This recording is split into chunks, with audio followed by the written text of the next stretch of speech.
ઘરના બારી બારણા બંધ કરીને ગુજરાત વાસીઓ થઈ જજો તૈયાર।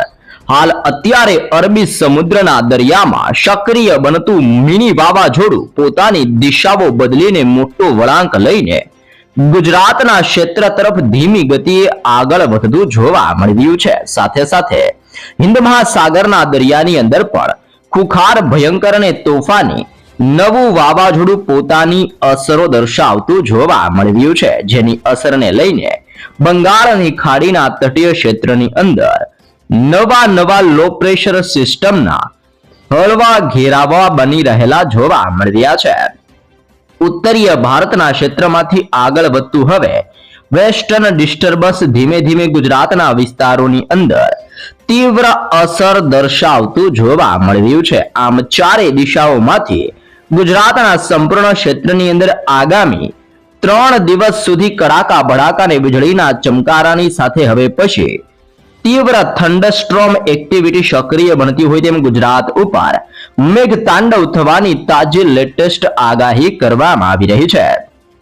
તમે લાઈવ જોઈ શકો છો, પાકિસ્તાનના ક્ષેત્રથી ગુજરાતના વિસ્તાર સુધી અત્યારે મજબૂત યુસીએ સિસ્ટમનું દબાણ સક્રિય બનતું જોવા મળી રહ્યું છે। હાલ અત્યારે અરબી સમુદ્રના આ સંપૂર્ણ ક્ષેત્રની અંદર 1.5 કિલોમીટરના ક્ષેત્રની અંદર યપર એર સાયક્લોનિક સિસ્ટમની તીવ્ર અસરને લઈને આવનારી 3 થી 6 કલાકમાં કચ્છ સૌરાષ્ટ્રના દરિયાઈ કાંઠાના વિસ્તાર અને ઉત્તરીય ગુજરાતના વિસ્તારમાં ભયંકર ગાજવીજ સાથે સિસ્ટમ ધીમી ગતિએ આવી રીતે આગળ વધતી જોવા મળવાની છે। જેમ જેમ સિસ્ટમની દિશાનો હવે પછી ઘેરાવો બદલાશે તેમ તેમ કચ્છના સંપૂર્ણ વિસ્તારની અંદર કાળા ડિબાંગ વાદળોના ભયંકર ઝુંડ ધોળા દિવસ દરમિયાન મંડરાતા હોય તેમ કચ્છની અંદર દરિયાઈ કાંઠાની અંદર નળિયા લખપતના ક્ષેત્રમાં બાડેલી માંડવી ગાંધીધામ રાપર અને ખાવડ પંથકની અંદર હવે પછી ઘોર અંધારપટની વચ્ચે વાદળ છવાયા વાતાવરણ સાથે કચ્છ ઉપર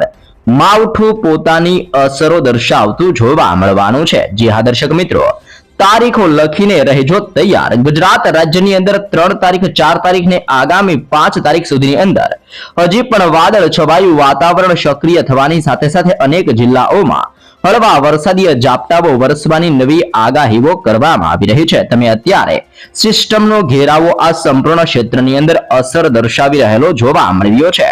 કરાચીનો વિસ્તાર, તુર્બેટના વિસ્તારની અંદર પણ સતત હલચલો વધતી જોવા મળી રહી છે અને અરબી સમુદ્રના દરિયામાંથી ફૂંકાતા તોફાની ભેજયુક્ત પવનો સૌરાષ્ટ્રના દરિયાઈ કાંઠાના વિસ્તારની અંદર ટકરાતા હોય તેમ હવે પછી 35 થી લઈને 45 કિલોમીટર પ્રતિ કલાકની ઝડપે ગુજરાતના સંપૂર્ણ ક્ષેત્રની અંદર પોતાની અસરો દર્શાવતા જોવા મળવાના છે, જેને લઈને કચ્છ, સૌરાષ્ટ્ર, ઉત્તર ગુજરાત, મધ્ય ગુજરાતના વિસ્તારની અંદર ફરી એકવાર વાદળોના ઝુંડ મંડરાતા જોવા મળ્યા છે। જો આપણે વિસ્તારોની સવિસ્તૃત માહિતી મેળવીએ તો સૌરાષ્ટ્રના દરિયાઈ કાંઠાની અંદર હવે પછી ઉનાનો વિસ્તાર, કોડીનારના ક્ષેત્રથી તુલસી શ્યામના વિસ્તારમાં, વેરાવળના પંથકથી માંગરોળના અનેક વિસ્તારોની અંદર ઘોર અંધારપટ છવાતો જોવા મળી રહ્યો છે। ધારી, બગસરા, વિસાવદર, જુનાગઢ, કેશોદ, કડાચ, કુતિયાણા અને પોરબંદરના ક્ષેત્રની અંદર પણ વાદળોના ભયંકર ઝુંડ મંડરાતા જોવા મળી રહ્યા છે। જેતપુર, ઉપલેટા, ભાનવડ, ચીખલી, ભાટિયા, ખંભાળિયા, લાલપુર, કાલાવડના ક્ષેત્રની અંદર પણ વાદળ છવાયું વાતાવરણ બનતું જોવા મળી રહ્યું છે। દ્વારકા, ઓખા, જામનગર, ધ્રોલ ક્ષેત્રથી કાલાવડના વિસ્તારની અંદર પણ હળવી અસરો વધતી જોવા મળી રહી છે। જસદણ, ચોટીલા, રાજકોટ, ધ્રોલ ક્ષેત્રથી લઈને હવે પછી ઉત્તરીય સૌરાષ્ટ્ર સંપૂર્ણ ક્ષેત્ર એટલે કે સુરેન્દ્રનગર, થાણ, વાંકાનેર, મોરબી, સાવડી, ધ્રોલ, નવલખીના ક્ષેત્રથી લીંબડી અને ધાંગધ્રાના વિસ્તારની અંદર ભયંકર પટ્ટો ઘેરાતો હોય તેમ સૌરાષ્ટ્રના સંપૂર્ણ ક્ષેત્રની અંદર આવનારી 3 થી 6 કલાકની અંદર ફરી એકવાર આંધી, તુફાન, વંટોળ જેવા ભયંકર પવનો અને વાદળોના ભયંકર ઝુંડની વચ્ચે ગાજવીજ સક્રિય થવાની સાથે માવઠું પોતાની તીવ્ર અસર ગુજરાત પર દર્શાવતું જોવા મળવાનું છે। રાજસ્થાનના તટીય ક્ષેત્રથી જોધપુરનો વિસ્તાર અને હવે પછી મહારાષ્ટ્રના વિસ્તાર સુધી પણ સિસ્ટમનો આવી રીતનો એક મજબૂત ઘેરાવો સક્રિય બનતો હોય તેમ 3.1 કિલોમીટરના ક્ષેત્રની અંદર યપર એર સાયક્લોનિક સિસ્ટમનું ભયંકર દબાણ વધતું જોવા મળી રહ્યું છે, જેની અસરો હવે ઉત્તર ગુજરાતના વિસ્તારની અંદર તાંડવ મચાવતી જોવા મળી રહી છે।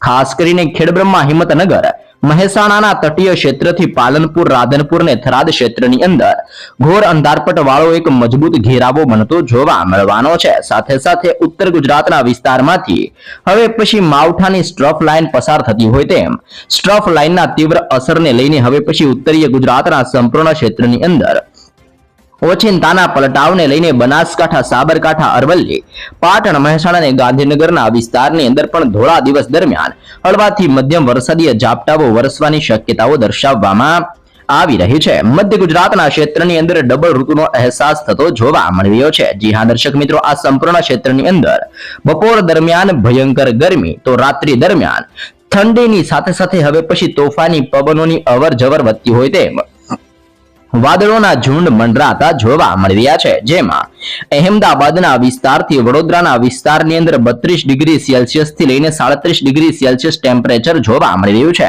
પરંતુ 2 થી 3 ડિગ્રી સેલ્સિયસની અંદર ઘટાડા થવાની મોટી આગાહી કરવામાં આવી રહી છે. જેમાં હવે નડિયાદ, ખંભાત, ધોળકા, અહેમદાબાદ, વડોદરા, બોડેલી, ગોધરા, લુણાવાડા, દાહોદ, છોટાઉદેપુર, મહીસાગરના વિસ્તારોની અંદર તોફાની પવનોની તીવ્રતા અને વાદળોના ભયંકર ઝુંડ ઘેરાતા હોય તેમાં મધ્ય ગુજરાતના સંપૂર્ણ ક્ષેત્રની અંદર નવી સિસ્ટમોની અસરને લઈને તોફાન સક્રિય બનતું જોવા મળી રહ્યું છે. અહીંયા તમે અનેક વિસ્તારોની અંદર ગતિવિધિઓ તીવ્ર બનતી જોઈ શકો છો. રાજસ્થાન, જોધપુર, ગ્વાલિયર, નવા દિલ્હીના ક્ષેત્રથી પાકિસ્તાનના સંપૂર્ણ ક્ષેત્ર, અલ્હાબાદના વિસ્તારથી ધાનબડના પંથકની અંદર, નાગપુરનો ક્ષેત્ર, હૈદરાબાદ, બેંગલબી, મુંબઈ, વિશાખાપટ્ટનમ, ભુવનેશ્વરના તટીય વિસ્તારની અંદર તોફાન વધી રહ્યું છે. દક્ષિણીય ભારતની અંદર શ્રીલંકા અને મદુરાઈના વિસ્તારની અંદર પણ વાદળોના ઝુંડની વચ્ચે હવે પછી તોફાન સક્રિય બનતું હોય તેમ ગુજરાત રાજ્યની સાથે દેશના ભિન્ન ભિન્ન રાજ્યોની અંદર પણ વાવાઝોડાની સાથે સાથે મિની સિસ્ટમની અસરને લઈને વાદળ છવાયા વાતાવરણ અને ચોમાસા પહેલા પ્રી મોન્સૂન એક્ટિવિટીની અસરને લઈને ગુજરાતના સંપૂર્ણ ક્ષેત્રની અંદર ભર ઉનાળા દરમિયાન મોટા પલટાવ અને સિસ્ટમોના મોટા વળાંકને બદલી રહેલી સિસ્ટમ પોતાની દિશાઓની ગતિવિધિને લઈને ગુજરાત રાજ્યની અંદર 3 તારીખ, 4 તારીખ ને 5 તારીખના રોજ પણ વાદળ છવાયા વાતાવરણ સાથે સિસ્ટમની અસરો વધવાને લઈને માવઠાનું મોટું સંકટ ગુજરાત ઉપર ટોળાતું જોવા મળી શકે છે. દર્શક મિત્રો, અહીંયા તમે લાઈવ જોઈ શકો છો. ભારતીય હવામાન વિભાગ દ્વારા ગુજરાતની અંદર ભિન્ન ભિન્ન ક્ષેત્રની અંદર આગામી કલાકની અંદર વાતાવરણની અંદર પલટાવ આવવાની સાથે તોફાની પવનોની તીવ્રતાની સાથે હલચલ સક્રિય બનવાની લેટેસ્ટ તાજીને નવી આગાહીઓ કરવામાં આવી રહી છે. ફક્ત આજે નહીં પરંતુ આવતીકાલથી લઈને ગુજરાત રાજ્યની અંદર આવનારી 4 તારીખ સુધીની અંદર કયા કયા વિસ્તારની અંદર વરસાદનું કેવું સંકટ ટોળાવાનું છે, કયા જિલ્લાઓમાં વરસાદને લઈને કેવા પ્રકારની આગાહીઓ કરવામાં આવી છે, જેની જિલ્લાઓને લઈને સવિસ્તૃત માહિતીઓ દર્શાવવામાં આવી રહી છે. જેમાં આજનો દિવસ ગુજરાત રાજ્ય માટે અતિ ભારે સાબિત થતો જોવા મળવાનો છે. રાજસ્થાનના ક્ષેત્ર અને પાકિસ્તાનના વિસ્તારમાંથી આગળ વધતી સિસ્ટમો ગુજરાતના સંપૂર્ણ ક્ષેત્રની અંદર તાંડવ મચાવતી જોવા મળવાની છે. જેમાં ગુજરાતના છૂટાછવાયા ક્ષેત્રની અંદર હવે પછી હળવાથી મધ્યમ વરસાદની આગાહીઓ કરવામાં આવી રહી છે. જેમાં કચ્છ, ઉત્તર ગુજરાત, સૌરાષ્ટ્ર, મધ્ય ગુજરાત અને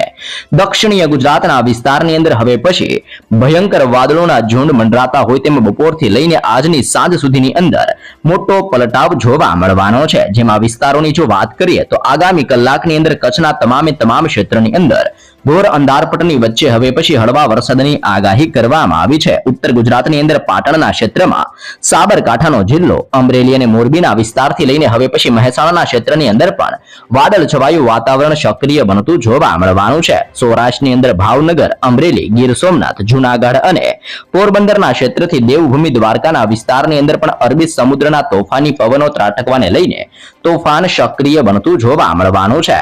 દક્ષિણીય ગુજરાતની અંદર હવે પછી નર્મદા, ડાંગના ક્ષેત્રથી તાપીના વિસ્તારમાં, દાદરા નગર હવેલીના ક્ષેત્રથી દમણ અને વલસાડના ક્ષેત્રની અંદર, નવસારી, સુરત અને ભરૂચના સંપૂર્ણ વિસ્તારની અંદર પણ મોટા પલટાવો વચ્ચે માવઠાની અસરો તીવ્ર બનતી જોવા મળવાની છે. વડોદરા, છોટાઉદેપુર અને દાહોદના ક્ષેત્રની અંદર પણ ગાજવીજ સાથે સિસ્ટમનું દબાણ સક્રિય થતું હોય તેમ સંપૂર્ણ ગુજરાતના વિસ્તારની અંદર આગામી 24 કલાક દરમિયાન કમોસમી વરસાદ અને માવઠાને લઈને ગુજરાત માટે મોટી આગાહીઓ કરવામાં આવી રહી છે. અહીંયા તમે જોઈ શકો છો, ભારતીય હવામાન વિભાગની આગાહી પ્રમાણે હવે પછી 30 થી લઈને 40 કિલોમીટર પ્રતિ કલાકની ઝડપે તોફાની પવનની તીવ્રતાની સાથે માવઠાનું દબાણ ગુજરાતમાં વધતું જોવા મળવાનું છે.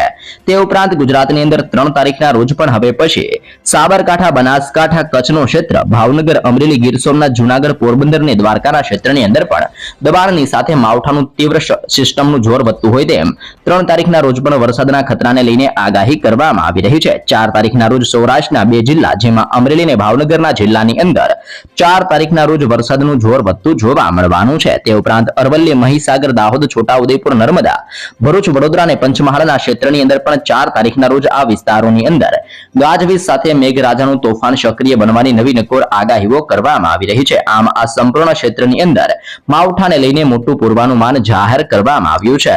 ખેડૂત મિત્રો, આગામી 3 દિવસ માટે થઈ જજો સાવધાન. હાલ ગુજરાત ઉપર એક સાથે 3 નવી સિસ્ટમો સક્રિય બનતી જોવા મળી રહી છે, જેને લઈને વીજળીના કડાકા ભડાકા સાથે ફરી એકવાર રાજ્ય ઉપર વરસાદ તૂટી પડવાને લઈને તાજી નવી આગાહીઓ કરવામાં આવી રહી છે. ગુજરાતની અંદર એક તરફ ગરમીનો પારો સતત ઊંચો જઈ રહ્યો છે, ત્યારે હવે બીજી તરફ હવામાન વિભાગ દ્વારા ખેડૂતો અને સામાન્ય નાગરિકોનું ટેન્શન વધારે તેવા સમાચાર સામે આવી રહ્યા છે. રાજ્યની અંદર આગામી 4 એપ્રિલ સુધી ભારે ગાજવીજ સાથે કમોસમી વરસાદ એટલે કે માવઠા વરસવાની આગાહી કરવામાં આવી રહી છે. હાલની અંદર એક સાથે 3 weather system, cyclonic circulation, western disturbance અને વરસાદી સ્ટ્રફ સક્રિય થવાના કારણે રાજ્યના વાતાવરણની અંદર અચાનક મોટા પલટાવ આવી રહ્યા છે. આ સિસ્ટમની અસર હેઠળ આવતીકાલથી રાજ્યની અંદર અનેક જિલ્લાઓમાં 40 કિલોમીટર પ્રતિ કલાકની ઝડપે આંધી, તુફાન, વંટોળ અને વીજળીના કડાકા ભડાકા સાથે વરસાદ ખાબકવાની શક્યતાઓ દર્શાવવામાં આવી રહી છે. બરાબર પાકની લણણીના સમયે જ વરસાદની આગાહીથી ખેડૂતોનો જીવ હવે તાળવે ચોંટી ગયો છે અને તંત્ર દ્વારા પણ લોકોને સાવચેત રહેવા માટે ખાસ અત્યારે અપીલો કરવામાં આવી રહી છે. તો ખાસ જાણી લેજો આગામી કલાકોની અંદર ગુજરાતના કયા વિસ્તારમાં માવઠા વરસવાને લઈને શું આગાહીઓ કરવામાં આવી છે. હવામાન વિભાગના જણાવ્યા અનુસાર આ કમોસમી વરસાદની સૌથી વધુ અસર કચ્છ અને ઉત્તર ગુજરાતના વિસ્તારમાં જોવા મળવાની છે. આગાહી મુજબ કચ્છ, બનાસકાંઠા, પાટણ, સાબરકાંઠા, મહેસાણાના વિસ્તારની અંદર વરસાદ ખાબકતો જોવા મળવાનો છે. સૌરાષ્ટ્ર પંથકની અંદર દ્વારકા, પોરબંદર, જૂનાગઢ, ગીર સોમનાથ, અમરેલી, ભાવનગરના વિસ્તારની અંદર પણ માવઠાની પ્રબળ શક્યતાઓ દર્શાવવામાં આવી છે. આ ઉપરાંત મધ્ય અને દક્ષિણ ગુજરાતના વિસ્તારની અંદર પણ સિસ્ટમનું જોર વધતું હોય તેમ હવે પછી વડોદરા, ભરૂચ, છોટાઉદેપુર, દાહોદ, નર્મદા, સુરત, તાપીના વિસ્તારથી લઈને ડાંગ ક્ષેત્રની અંદર પણ અનેક વિસ્તારમાં કમોસમી વરસાદની પ્રબળ શક્યતાઓ દર્શાવવામાં આવી રહી છે. વાદળ છવાયા વાતાવરણ વચ્ચે ગરમીની સાથે સાથે બફારાનું પ્રમાણ પણ ગુજરાત ઉપર હવે પછી વધતું જોવા મળવાનું છે. ભિન્ન ભિન્ન વિસ્તારમાં નવી નવી સિસ્ટમોની અસરને લઈને મોટા પલટાવો આવી રહ્યા છે. ખાસ જાણી લેજો શા માટે બદલાઈ રહ્યું છે અત્યારે હવામાન નિષ્ણાંતોના મતે હાલની અંદર વાતાવરણની અંદર 3 સિસ્ટમો સક્રિય બનતી જોવા મળી રહી છે, જેની સીધી અસર ગુજરાત ઉપર પડી રહી છે. આ સિસ્ટમના કારણે અરબી સમુદ્રમાંથી ભેજવાળા પવનો ખેંચાઈને ગુજરાત તરફ આવી રહ્યા છે, જે વરસાદીય માહોલ ઉભો કરી રહ્યા છે. આ સિસ્ટમની અસરને લઈને 40 કિલોમીટર પ્રતિ કલાકની ઝડપે તોફાની પવનોની અવર જવર વધી રહી છે, જેનાથી આંધી, તુફાન અને વાવાઝોડા જેવો માહોલ ગુજરાતમાં સક્રિય બનતો જોવા મળી રહ્યો છે. આગાહીના કારણે ગુજરાતની અંદર ખેડૂતો માટે હવે પછી ઊભા પાકો ઉપર મોટું સંકટ ટોળાતું હોય તેમ માવઠાને લઈને ગુજરાત ઉપર મોટી આગાહીઓ કરવામાં આવી રહી છે. ખેડૂતો અને નાગરિકો માટે પણ સાવચેતી જાહેર કરવામાં આવી રહી છે. હાલ અત્યારે ઉનાળુ પાક તૈયાર થઈ ગયો છે અને તેની લણણીનો સમય આવી ગયો છે, ત્યારે જ કમોસમી વરસાદની આગાહીથી ખેડૂતોની અંદર ભારે ચિંતાનો માહોલ જોવા મળ્યો છે. ભારે પવન અને વરસાદથી ખેતીના પાકોને મોટું નુકસાન થવાની ભીતિ ખેડૂતોને સતાવી રહી છે. માર્કેટ યાર્ડની અંદર પણ ખુલ્લાની અંદર પડેલા લસણની પલળી જાય તેવી અત્યારે માર્કેટ યાર્ડની અંદર જે પણ ખુલ્લો જથ્થો પડ્યો હોય તે પણ પલળી ન જાય તે માટે ખાસ તકેદારી રાખવા માટે લોકોને સૂચનાઓ આપવામાં આવી રહી છે. ગાજવીજ અને વીજળી પડવાની અનેક જગ્યાઓ પર શક્યતાઓ દર્શાવવામાં આવી રહી છે. વહીવટી તંત્ર દ્વારા નાગરિકોને વરસાદ વખતે ખુલ્લા મેદાનની અંદર કે ઝાડ નીચે ન ઉભા રહેવા અને માછીમારોને પણ દરિયો ન ખેડવા જવા માટે ખાસ સૂચનાઓ દર્શાવવામાં આવી રહી છે.